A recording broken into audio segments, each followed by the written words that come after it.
husband died, she clutched her swollen stomach and whispered, "You will live, my child. I will not fail you." The baby inside her had no voice yet, but soon, that child, and the others, would speak louder than anyone imagined. Mama Kemi was pregnant when her husband fell sick. Fever came suddenly, and in 3 days, he was gone. The house, once full of laughter and chatter, became silent. After the burial, his brothers arrived like judges, cold, unsmiling, unyielding. They claimed the house. They claimed the land. They said tradition allowed them to take everything from a widow. Mama Kemi knelt. One hand held her belly, the other held the youngest child in her arms. "Please," she said softly, almost a whisper, "let me stay until my children grow. I will not be a burden. I will work." One of the brothers laughed. "Tradition does not care about burdens, woman. You will live. Today." 2 days later, they returned with elders. They dragged her small belongings into the sun. When Mama Kemi tried to lift her youngest, someone shoved her. She fell hard. The baby cried. The older children screamed. Mama Kemi held her belly tightly. She had no words. Only fear. That evening, she walked out of the village. Pregnant, with 3 small children and 1 baby, she had nothing but hope. The town she came to offered one tiny, leaky room. Mud walls, no bed, no chair. The children slept on the floor, huddled together for warmth. When it rained, water ran through the cracks. Mama Kemi gave birth there, assisted only by an old woman. The baby cried weakly. Mama Kemi fainted. From that day, she was never strong again. Life became a daily struggle. Connor, the eldest, sold water on the streets under the hot sun. He was small, tired, and often hungry. Sometimes people hit him if he spilled even a drop. Sola, the second boy, carried cement at construction sites.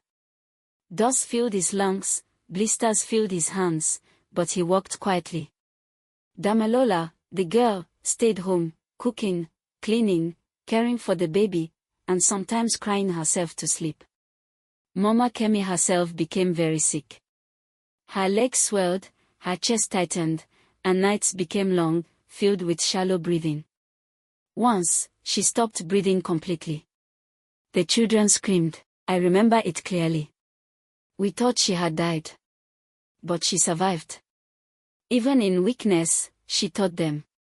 Every night, she whispered to them stories, not of fairy tales, but of life, courage, and truth. Connor, she said one night, her voice barely audible, you will be strong. You must read. You must speak. Our suffering is not the end. Will we ever eat again, Mama? Connor whispered back. She placed a weak hand on his shoulder. Yes, one day. But first, you must learn. You must grow. You must rise. Sola worked under a master electrician, learning every wire and meter. Sometimes the master yelled at him. Sometimes he was beaten. But he learned. Damilola sold snacks, small clothes, anything she could. She observed buyers, learned negotiation, learned people. She borrowed books and taught herself to read.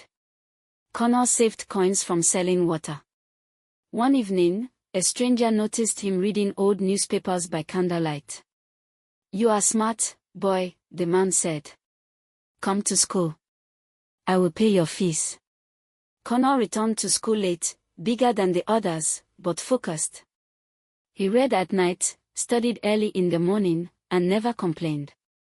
Years passed. Hunger stayed, but so did determination. Connor became a lawyer, defending widows and orphans. Sola expanded his electrical skills into a business, taking small contracts and slowly growing to banks, hotels, and schools. Damilola built her market business into a company, investing wisely and expanding nationwide. Mama Kemi's youngest, the baby she carried during her husband's death, struggled with school and health. But the siblings never left him behind.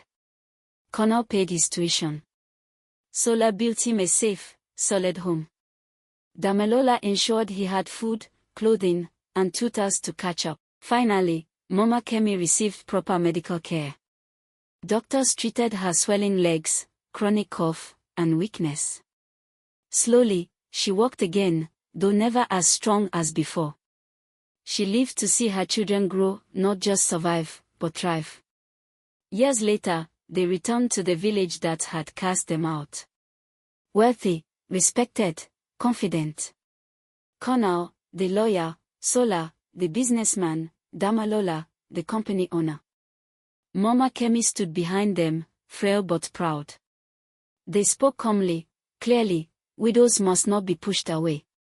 Children must not be left to starve. Women must not suffer in silence. Nobody laughed. People listened. People changed. Mama Kemi never saw an easy life. She survived the struggle. Her children became her voice. The baby she once carried grew up healthy, educated, and protected, surrounded by love and guidance. Moral: pain does not end a story. Silence does not mean weakness. A mother's love plants seeds. When nurtured with courage and unity, those seeds grow into voices, wealth, and power. Perseverance can turn suffering into triumph, and a family can rise from the ashes of injustice stronger than ever. If this story touched your heart, don't keep it to yourself. Glowing star. Like, share, and subscribe to our channel for more real African tales that make you laugh, cry, and reflect on life. Every story we tell carries lessons of courage, love, and resilience, stories that stay with you long after the video ends. Join our community, and let these stories inspire you, challenge you, and remind us all of the strength within family, perseverance, and hope. Yellow Heart.